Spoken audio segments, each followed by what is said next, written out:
Wondering why this squirrel is stealing leaves instead of food? Let's see where he takes them.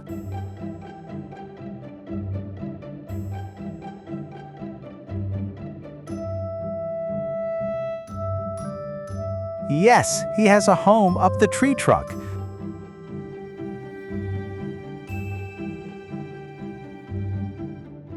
But why is he stuffing it with leaves? Well, it turns out squirrels are very qualified forest interior designers. They build leafy homes called drays. They are warm in winter, cool in summer, and soft all year round thanks to these leaves.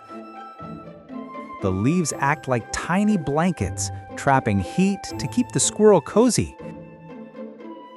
When it rains, they help block out moisture, and with all that natural color, the nest blends perfectly into the trees, hiding them from predators. So yeah, next time you see a squirrel stealing leaves, just know he's not crazy, he's living his best life possible.